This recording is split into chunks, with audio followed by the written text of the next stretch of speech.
Welcome to the Death Science Podcast, where we explore new perspectives on life, death, dying, and the dead. Please like, share, and subscribe to support. You can find the audio on all major podcast platforms by searching for Death Science Podcast.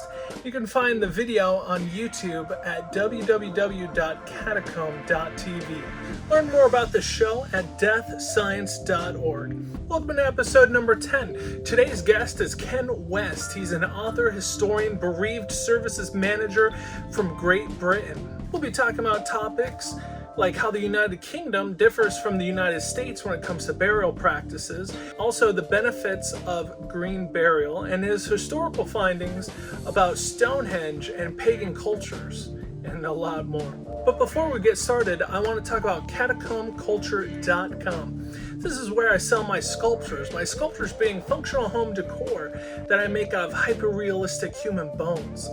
From human bone lamps to food-safe skull bowls, I make a lot of memento mori-friendly pieces that serve as reminders that our lifespans are limited, so let's make the best of the time we have left.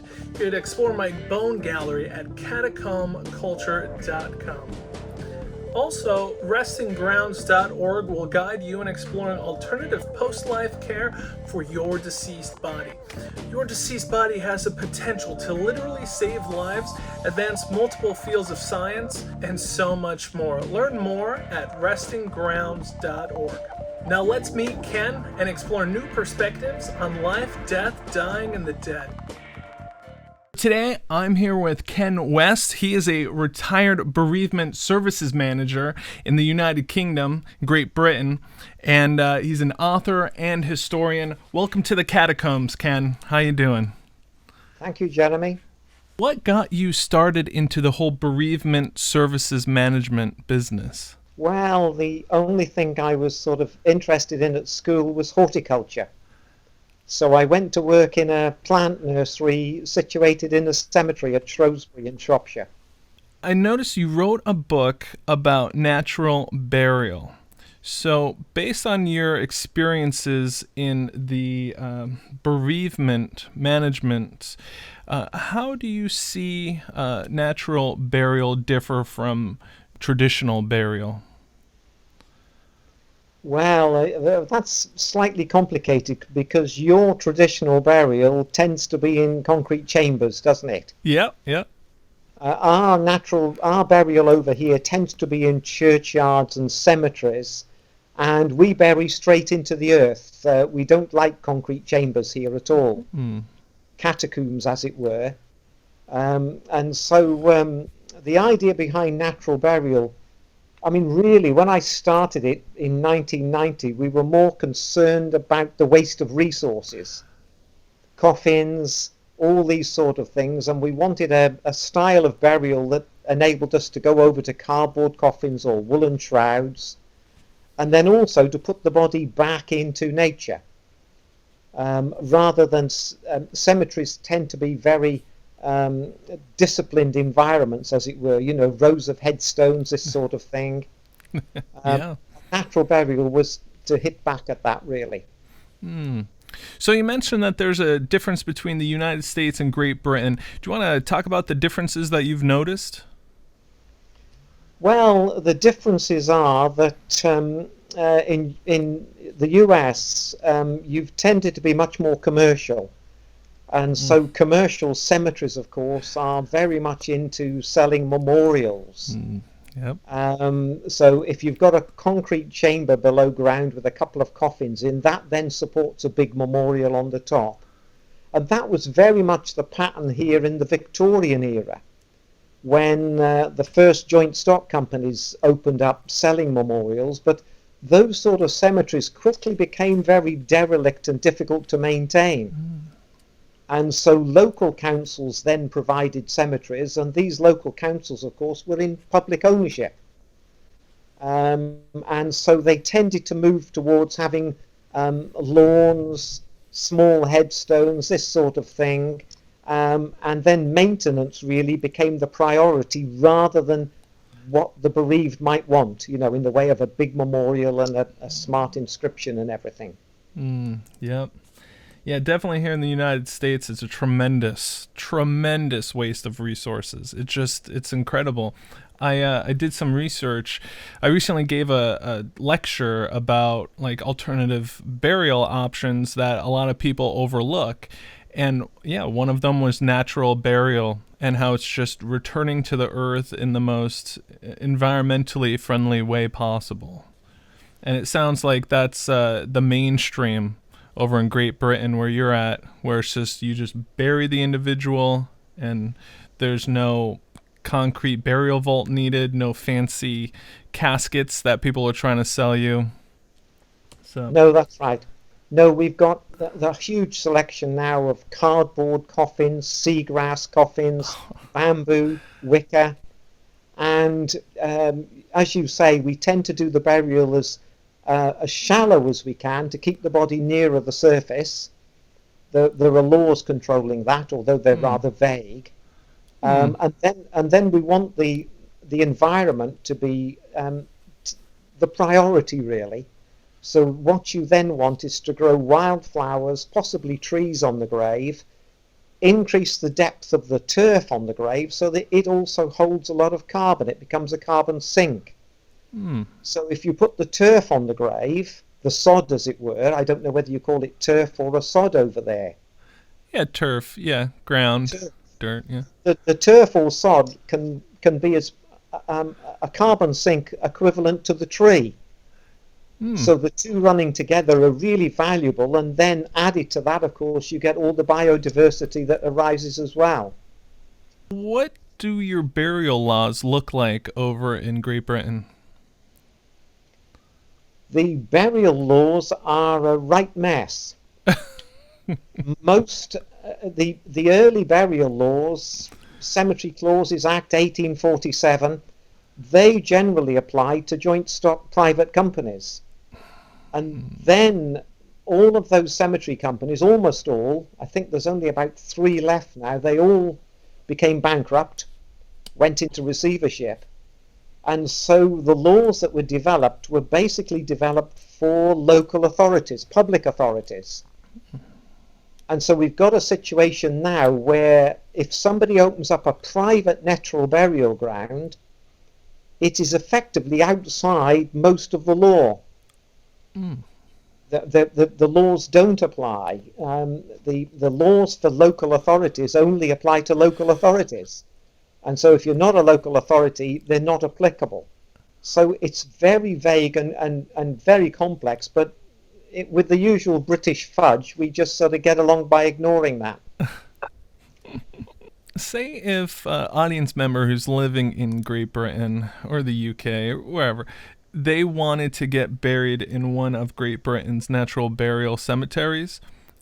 Tell me about how they would go about doing that, and is there like a time restraint? Because here in the United States, there's a 24-hour, ticking time, essentially, that people have to be buried, like a time window that people have to be buried in between, or else they might need to be embalmed.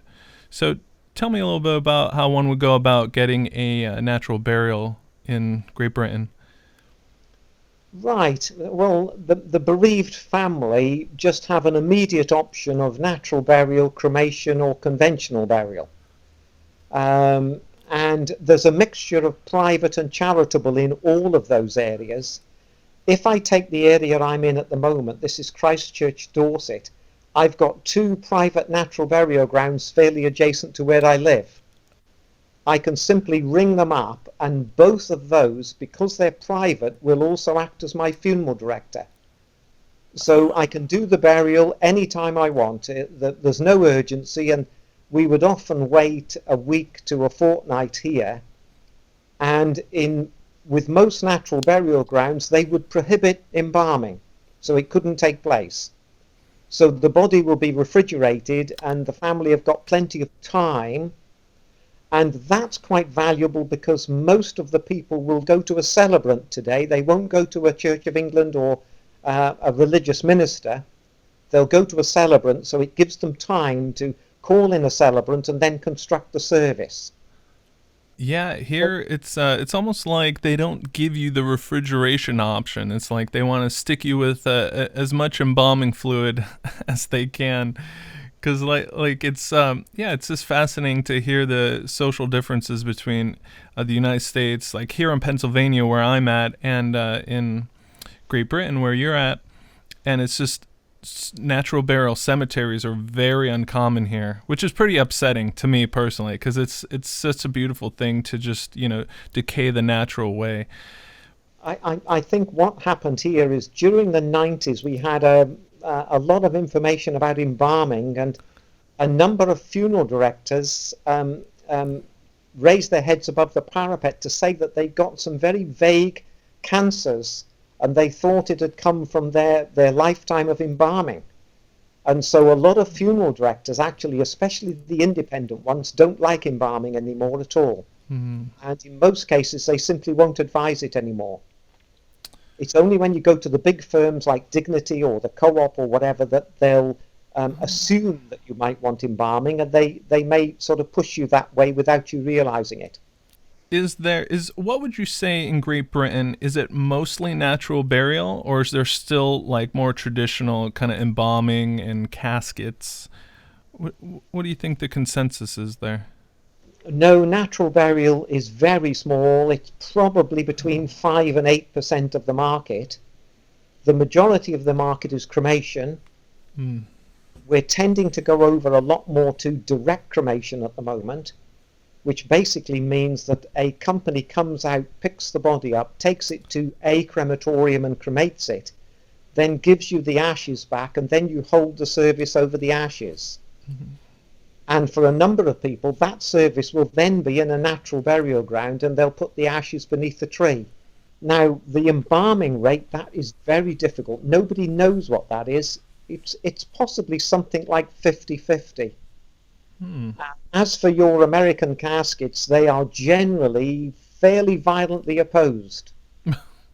Local authorities don't like them because if you use one of your caskets, you have to dig a much bigger grave. Hmm. You then have to put more support into that grave to stop it collapsing, because the casket is so much bigger, of course. In your opinion, what would you say is holding people back most about natural burial? I think that it's because cremation started to be promoted by atheists, humanists, the non-religious, doctors, all these sort of people as the sensible way forward, because they were thinking about the alternative being Victorian burial with its unsafe memorials and its maintenance liabilities and all of that.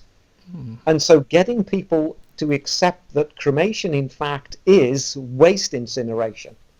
In my talks I talk about it as it's waste incineration. The cremators, the manufacturers, they are all into exactly the same product. They either make a waste incinerator or they make a cremator. There is no difference. And so it's very odd that people are so opposed. In some areas, if you proposed a waste incinerator, you will get a 99.9% objection rate. And yet if you propose a crematorium, you'll get something like an 80% support rate, even though it's an identical technology. That is where the sheer level of ignorance is mind-blowing, really. Now, is there any concern about the environmental impact of crematories? Oh yes, a lot of environmental concern.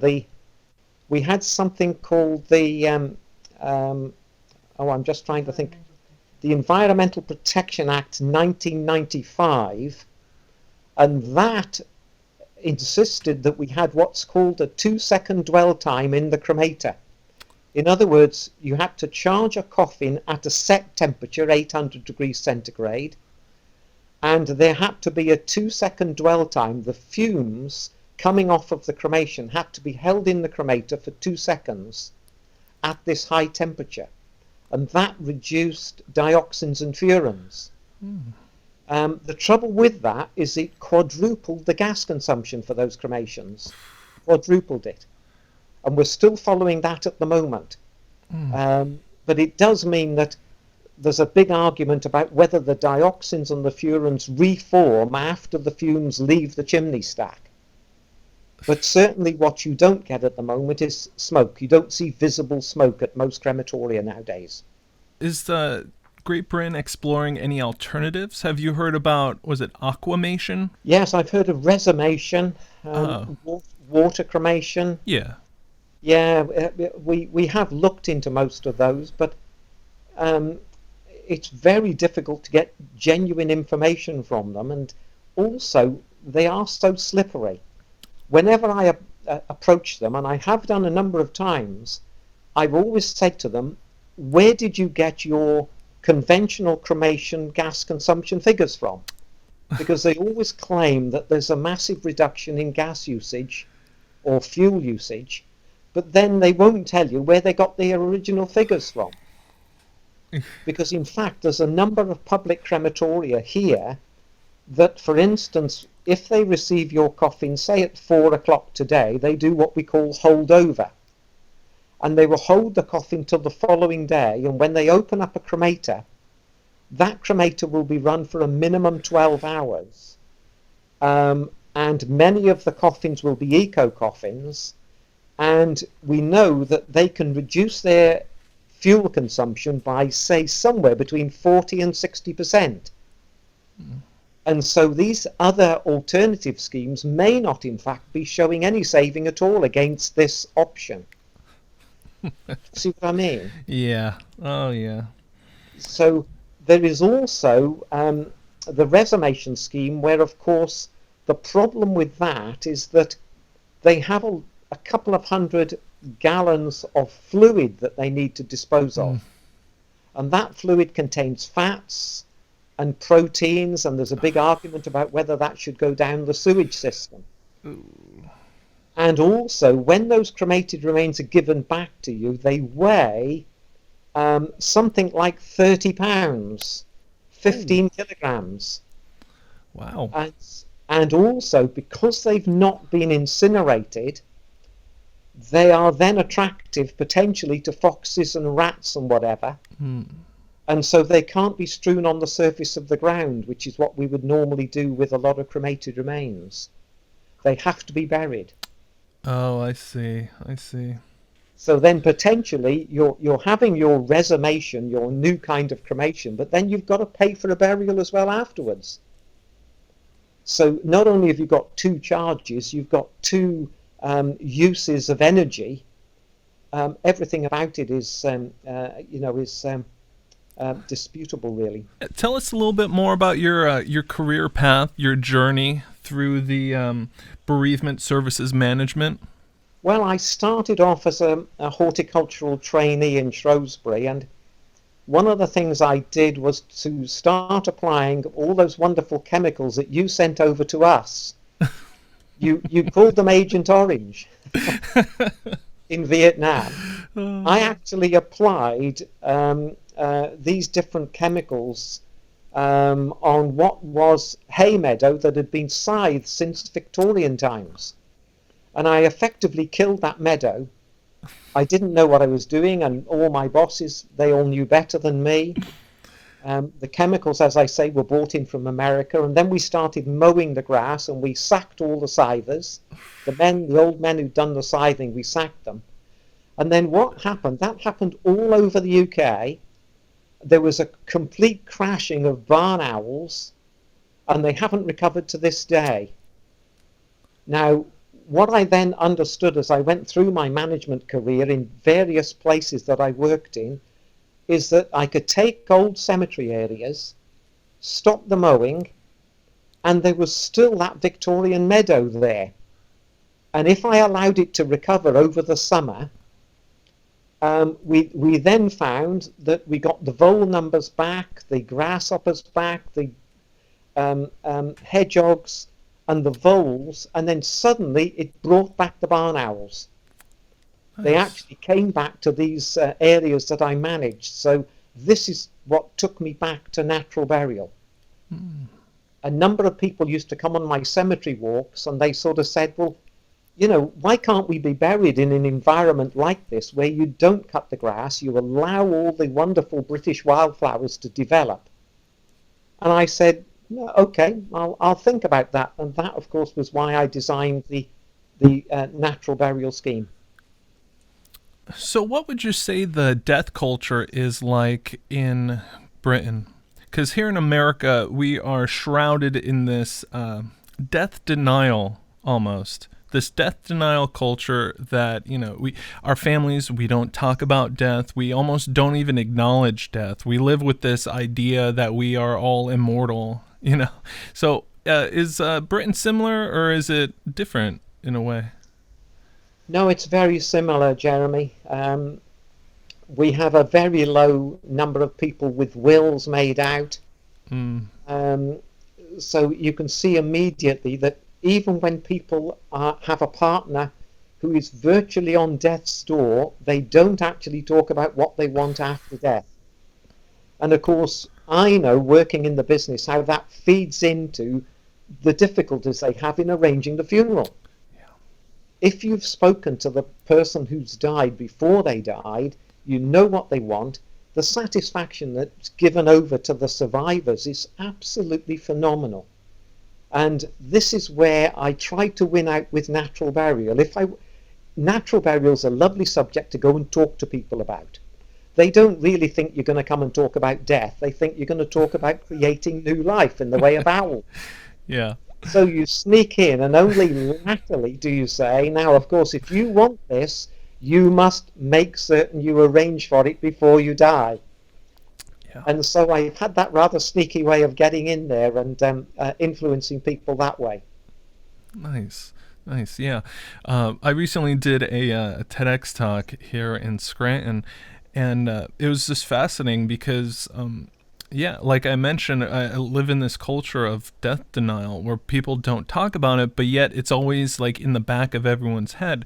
And so everyone, they come up before my talk and say like, "Oh, they're so excited to hear what I have to say," because in the talk I spoke on, alternatives to death, where it's like a post-life legacy, as what I called it, where path one could be a body donation, whether it's organ donation or full body donation to a medical institute for education and research, and then other like artistic embodiment, where it's like allowing artists to create new things. Like, have you seen the traveling plastination museum show?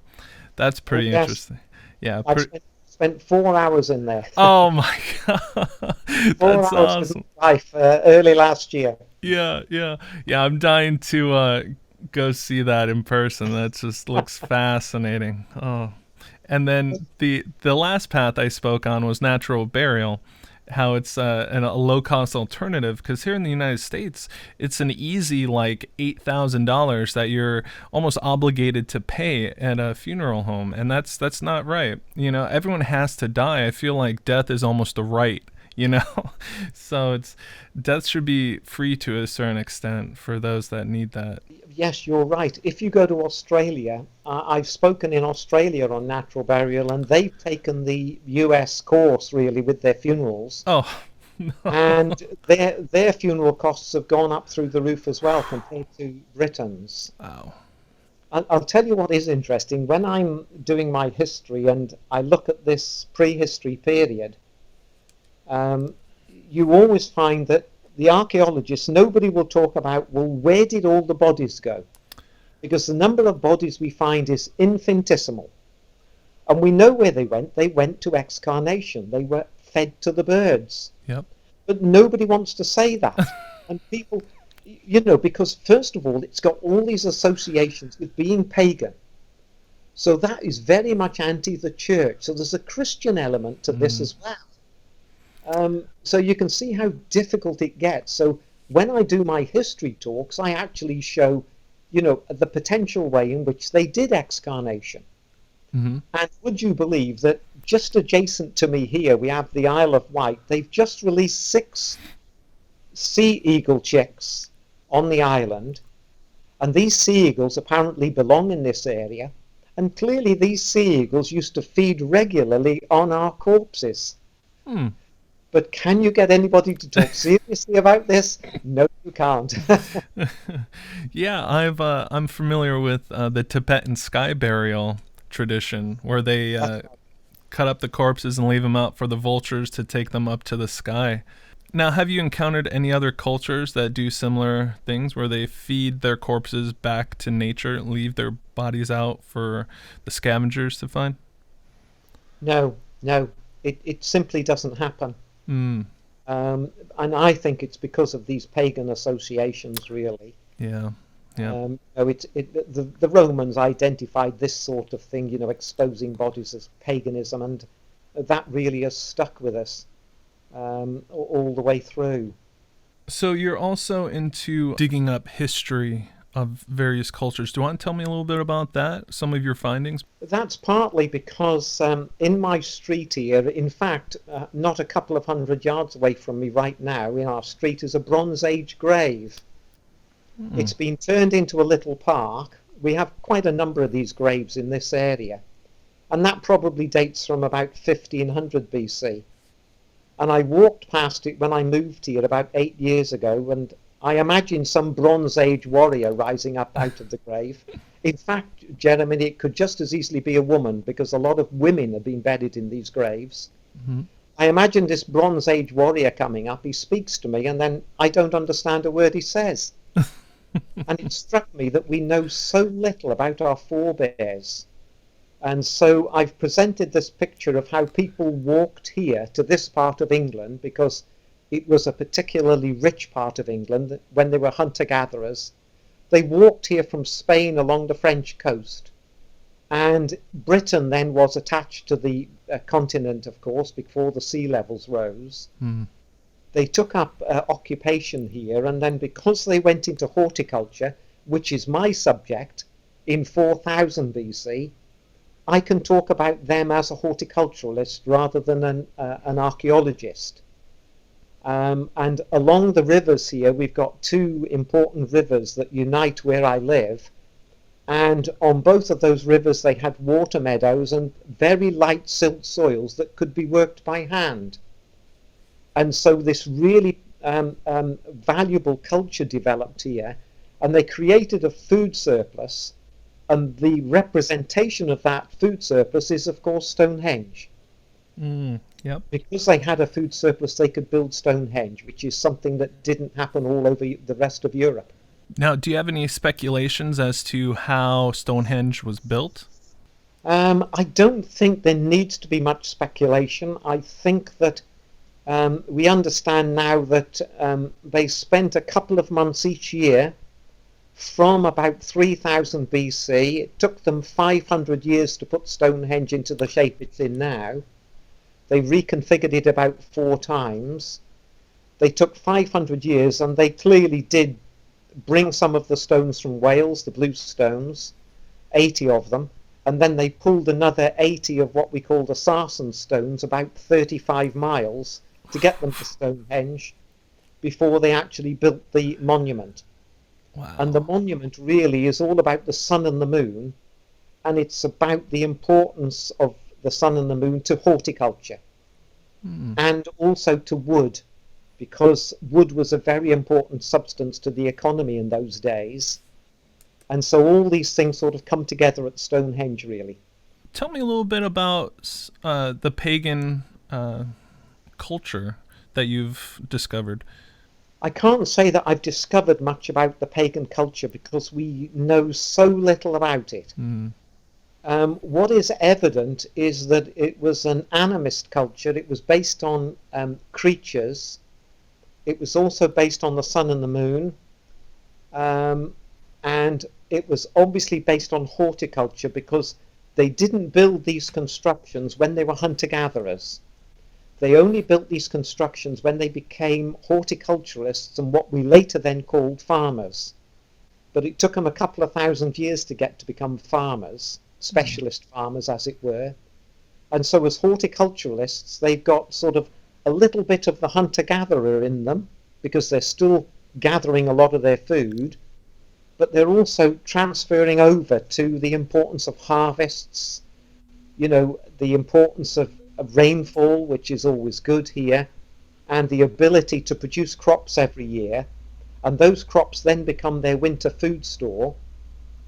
And there is a lot of evidence now that when they held their ceremonies at Stonehenge, they held massive feasts and they wasted lots of food, much like the Potlatch Indians did over on your west coast. They wasted food because it was their way of impressing all the other tribes. Look how strong we are. We can actually eat a bit of the food. We can throw it away.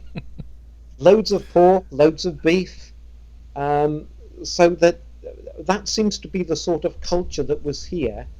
And those same people, when the Romans arrived, and this is effectively 4,000 years later, really, from when the first horticulturalists came, the Romans gave them the name the Durotrigas, and that meant dwellers by water and seaside. And so they were what we call a riverine culture. Their entire life was dependent upon the sea leading into rivers, and the rivers were their means of communication inland. And Stonehenge is on one of those rivers, the River Avon. And so you can sort of see how this sort of culture is building up slowly but surely. Yeah. So how did you go about researching prehistoric events? With a lot of difficulty. And I think one of the things that was useful for me was my understanding of bereavement and death. Because, I understand ceremonies, I know how all the different religions operate with regard to death, and you're trying to draw some parallels with what they were doing. For instance, when we dig any archaeological dig in Britain, we find what's called disarticulated bones. So we will find a skull on its own, or a large leg bone or arm bone, and the rest of the body's not there. And so then it starts to occur to you that these bones were probably inside or over the portal of their huts. That meant that they wanted to retain bones from however they disposed of the bodies, so they couldn't do sky burial, Tibetan style, because with that form of burial you have to smash up the entire body, including all the bones, because the vultures must eat every gram of the body. But here, it looks like what we wanted was excarnation. We put the body out, we let the birds feed on it until such time that we can take out the skull or some of the large bones, and we can wash them and cleanse them, and then keep them as part of our contact with the previous generation. And so these collections of bones seem to be held and seem to be able to link the previous generations with the current generations with future generations. And so in a sense they have a sort of form of religion through the bones, and it all sounds really quite sophisticated when you look at it. It doesn't seem pagan, if that's the right word. Sure. All right, well, before we wrap up this interview, is there anything else you'd like to say or talk on?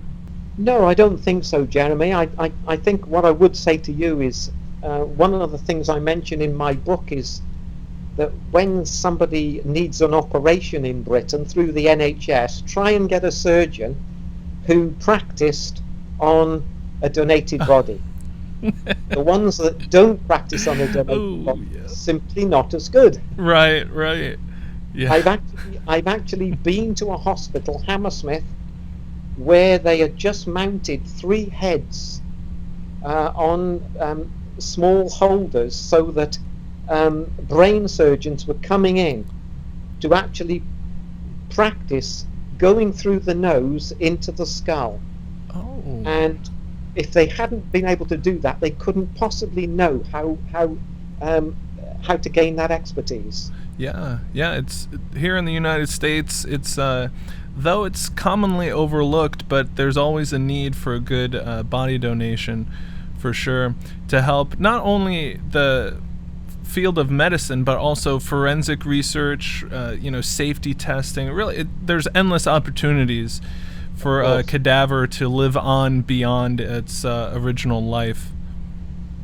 It seems odd, doesn't it? I still say in my talks, why would you choose cremation and waste the body? Yeah. And you're going to oxidize it and turn it into harmful chemicals.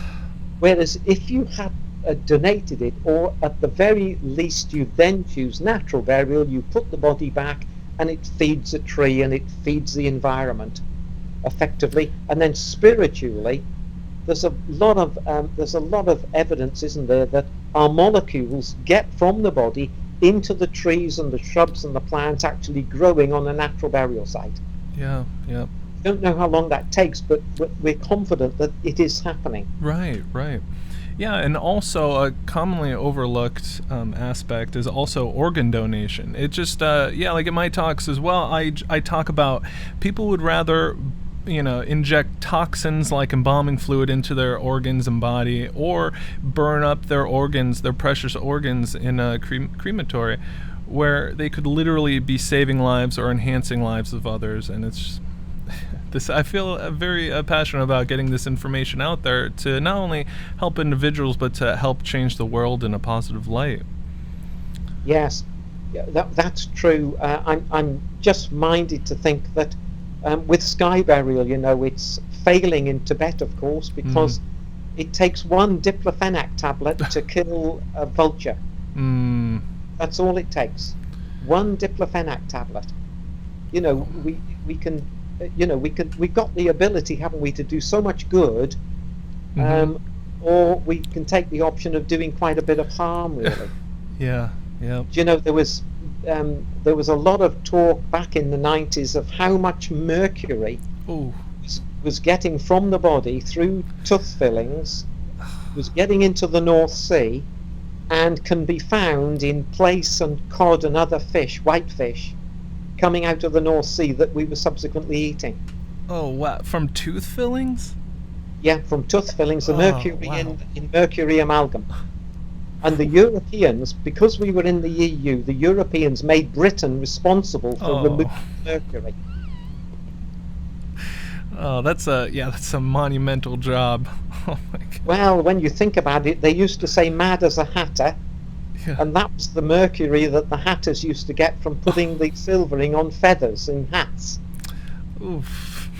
They used to go mad. Oh, wow.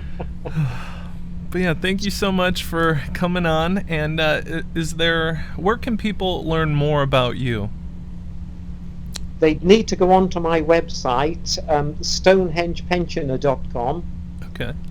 And I try to keep that updated really on burial as well as the historical elements. All right, great. Well, thank you so much for coming on, and thank you for all that you do. Fine, Jeremy. Thank you very much. Thank you for watching the Death Science Podcast. For updates and new episodes, subscribe right now. It's quick at DeathScience.org. Remember that we all must die one day, so talk to your loved ones now about your post-life plans for your body. Learn more about creative and beneficial post-life plans at restinggrounds.org. I'm your host, Jeremy, signing off. Thank you, and memento mori.